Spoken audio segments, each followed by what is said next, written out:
Okay चलो बच्चों, अब हम नेक्स्ट एग्जाम्पल देखते हैं ना।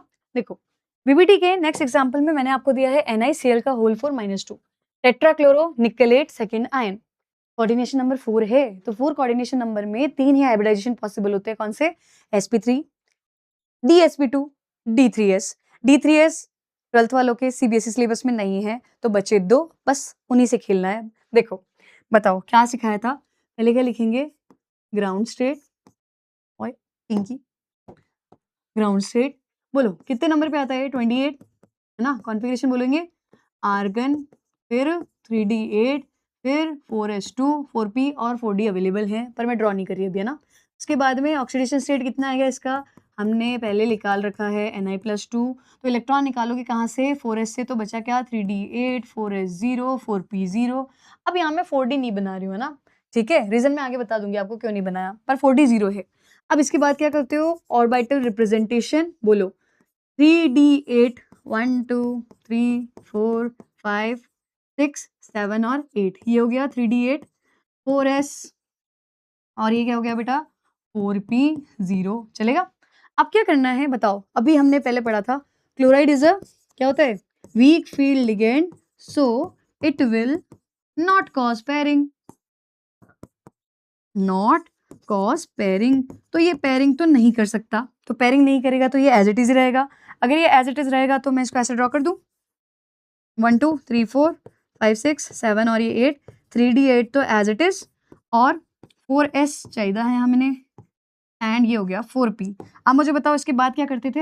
याद करो, हम कराते थे हाइब्रिडाइजेशन, और हाइब्रिडाइजेशन में आप बताओ अंदर वाले तो अवेलेबल ही नहीं है, और 4 लिगेंड आ रहे हैं लॉन पेयर दोनों को, तो मुझे 1 2 3 4 ऑर्बिटल चाहिए। तो इस बार हाइब्रिडाइजेशन में ये चारों काम में आएंगे, और अगर ये चारों काम में आएंगे तो ये क्या बनाएंगे?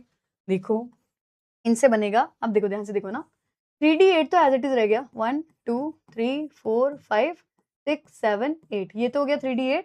हाइब्रिडाइजेशन में 4 ऑर्बिटल काम में आए हैं, एक तो s और 3p, तो हर एक ऑर्बिटल का नाम क्या होगा? sp3, तो हाइब्रिडाइजेशन कौन सा हो गया? sp3। अब इसमें आके क्या करेगा? जो आपका क्लोराइड आयन है वो अपना लॉन पेयर डोनेट कर देगा, और डोनेट करने के बाद में ये बना लेगा कॉम्प्लेक्स। अब मुझे बताओ ध्यान से देखो क्या हुआ, क्या था यहाँ पे? निकल, निकल के साथ में क्लोराइड ने बॉन्ड बनाया है ना, और sp3 हाइब्रिडाइजेशन है, और हम पढ़ के आए हैं, और मैंने बताया था कि अगर मेरे पास sp3 हाइब्रिडाइजेशन है तो उस केस में ज्योमेट्री क्या होती है? बोलो इस ज्योमेट्री को आप क्या बोलते हो? इस ज्योमेट्री को बोला जाता है टेट्राहेड्रल। तो यहाँ पे ज्योमेट्री कैसी हो गई बच्चों? टेट्राहेड्रल। ठीक है। दूसरा, क्या आपको अनपेयर्ड इलेक्ट्रॉन दिखाई दे रहे हैं? हाँ जी, मुझे n का नंबर 2 दिखाई दे रहा है, तो अनपेयर्ड इलेक्ट्रॉन्स आर 2। पैरामैग्नेटिक हो गया या डायमैग्नेटिक? इस बार ये कैसा होगा? पैरामैग्नेटिक। और अगर आपसे कोई पूछे डाइपोल मोमेंट की वैल्यू कितनी आएगी, तो म्यू आता है हमारा कितना? √8, यानी कि 2.828 बोर मैग्नेटॉन। इतना बताओ समझ में आया क्या? ठीक है, ये ना CBSE की बोर्ड का फेवरेट क्वेश्चन है, मतलब ले देके घुमा फिरा के FE के वो 2 क्वेश्चन, क्लोराइड वाला हो गया या साइनाइड वाला हो गया, कोबाल्ट का अमोनिया वाला क्वेश्चन, एक ये क्वेश्चन, एक निकल का कोबाल्ट के साथ, निकल का साइनाइड के साथ क्वेश्चन पूछा जाता है। ठीक है, यहाँ तक का क्लियर हुआ? बढ़े आगे, चलो नेक्स्ट बढ़ते हैं आगे, नेक्स्ट एग्जाम्पल के ऊपर, है ना। नेक्स्ट एग्जाम्पल है ये निकल CN का होल 4। देखो सब चीजें सेम रहेगी यहाँ पे, है ना, चेंज क्या होगा देखते जाओ। अगर कोई मुझे बोले इसका मुझे निकालना है, तो अब थोड़ा सा इस पर जल्दी करेंगे। आप क्या करेंगे? पहले आप लोग लिखोगे क्या? वही कॉन्फ़िगरेशन लिख दूं? क्या था? बोलो बोलो बोलो बोलो। इलेक्ट्रॉनिक कॉन्फ़िगरेशन निकल आता है 28 नंबर पे। कॉन्फ़िगरेशन था वही आर्गन 3d8 4s2, वही निकलेगी इसकी ऑक्सीडेशन स्टेट +2, तो आपके पास बचेगा 3d8 4s2, 4s नहीं 0, 4p हो गया 0, और 4d भी क्या होता है? 0। डन। अब मुझे बताओ साइनाइड कैसा लिगेंड था? साइनाइड इज अ बोलो strong field ligand. Cyanide is a strong field ligand, so it will cause क्या cause करेगा? ये pairing, ये तो pairing पक्का पक्का cause करेगा, ये ध्यान रखना। तो अब देखो, अब मैं ना ऑर्बिटल रिप्रेजेंटेशन अब बना रही हूँ, ठीक है, क्योंकि हम लोग ऑलरेडी सीख चुके हैं ना ये। तो 1 2 3 4 5 6 7 और 8, ये तो हो गया 3d8, और s भी है और p भी पड़ा है, d नहीं बना रही हूँ मैं, अभी आपको रीजन पता चल जाएगा। ये हो गया 4s ना, 4s, और ये क्या हो गया? 4p। अब अगर ये पेयरिंग कराएगा तो पेयरिंग होने के बाद में क्या हुआ, ये तो ऑलरेडी पेयर थे और एक ऑर्बिटल में 2 से ज़्यादा इलेक्ट्रॉन तो आ नहीं सकते, तो एक डी खाली हो गया, एक 4s खाली पड़ा है, एक 4p खाली पड़ा है। मुझे बताओ इलेक्ट्रॉन डोनेट करने के लिए, इलेक्ट्रॉन गिफ्ट करने के लिए लिगेंड्स आ कितने रहे हैं, 4 ही तो आ रहे हैं, तो एक डी, एक s और 2 p से मेरा काम हो जाएगा। तो ये अंडरगो करेंगे क्या, हाइब्रिडाइजेशन।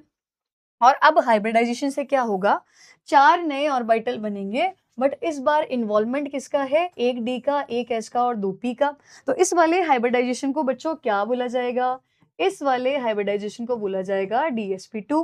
देन इसके बाद में क्या होता था, ओवरलैपिंग, ओवरलैप आके कौन करेगा, हमारा साइनाइड आयन। साइनाइड ने क्या किया, अपने 4 लॉन पेयर इसको डोनेट किए और इसके साथ में 4 बॉन्ड बना लिए। अब फर्क क्या होगा, फर्क ये होगा, निकल था, इस बार साइनाइड ना स्ट्रॉन्ग फील्ड लिगेंड था, तो इसने पेयरिंग कराई तो ये स्क्वायर प्लेनर हो गया। इस बार ज्योमेट्री कैसी हो जाएगी बच्चों इसकी, स्क्वायर प्लेनर। इतना समझ में आ गया। और ओवरऑल कॉम्प्लेक्स पे चार्ज क्या है, -2। ओके, तो कोई बोले हाइब्रिडाइजेशन क्या बताओगे, DsP2। कोई बोले ज्योमेट्री क्या बताओगे, स्क्वायर प्लेनर, है ना।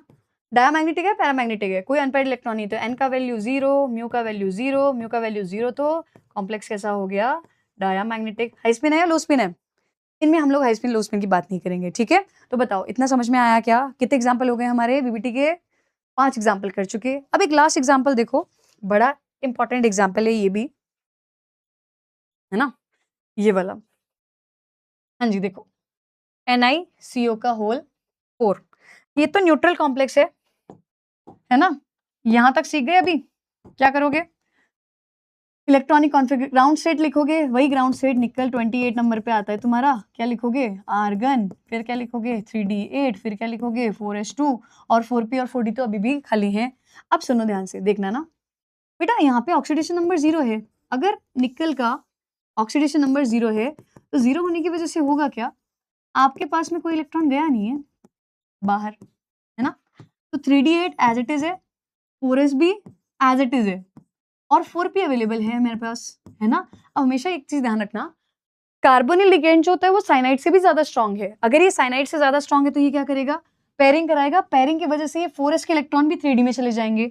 तो यहाँ पे आप लोग क्या लिखोगे, CO is a strong field ligand, so it will cause, क्या कॉज करेगा ये, pairing, it will cause pairing. इतना समझ में आया।